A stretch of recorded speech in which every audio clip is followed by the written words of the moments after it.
Hi നമസ്കാരം. കർണാടകയിൽ കഴിഞ്ഞ ദിവസങ്ങളിലുണ്ടായ മലവെള്ളപ്പാച്ചിലിൽ ഷിരൂരിലെ ഗംഗാവലി നദിക്കും മറുകരയിൽ ഉണ്ടായത് വലിയ നാശനഷ്ടങ്ങൾ.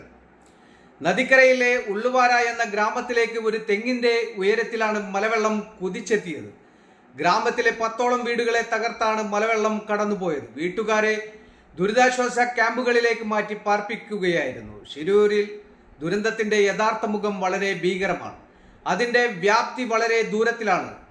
ഷിരൂർ മലയുടെ ഒരു ഭാഗം മുഴുവനും ഒന്നാകെ പൊളിഞ്ഞു. പാറയും മണ്ണും വെള്ളവും മരവും നിമിഷാർദ്ധം കൊണ്ട് ഗംഗാവലി പുഴയിൽ വന്ന് പതിക്കുകയായിരുന്നു. സമീപമുള്ള ഗ്രാമത്തെ അപ്പാടെ തുടച്ചു നീക്കാനുള്ള ശക്തിയുമായാണ് ഷിരൂർ മല ഇളകി വന്നത്.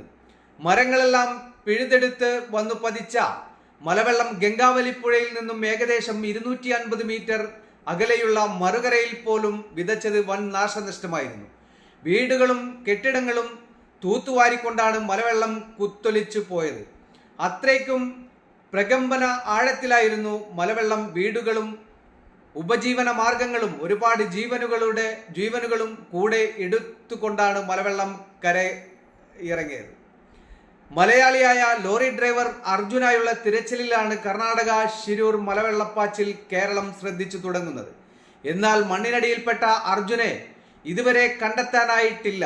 കർണാടക സർക്കാരും കേരള സർക്കാരും നേവി, സ്കൂബ സൈന്യം തുടങ്ങിയവരും രക്ഷാപ്രവർത്തകരും മാധ്യമപ്രവർത്തകരും പ്രസ്തുത പ്രദേശത്തുണ്ട്. അതേസമയം രണ്ടിടങ്ങളിലും ലഭിച്ച സിഗ്നലിൽ അർജുന്റെ വാഹനം ഇല്ല എന്നത് നിരാശപ്പെടുത്തുന്നു. പ്രദേശത്ത് ഇടവിട്ട് മഴ പെയ്യുന്നുണ്ടെങ്കിലും രക്ഷാപ്രവർത്തനം തുടർന്നുകൊണ്ടിരിക്കുന്ന സാഹചര്യത്തിൽ പ്രതീക്ഷയോടെ കുടുംബവും കേരളവും കാത്തിരിക്കുകയാണ്.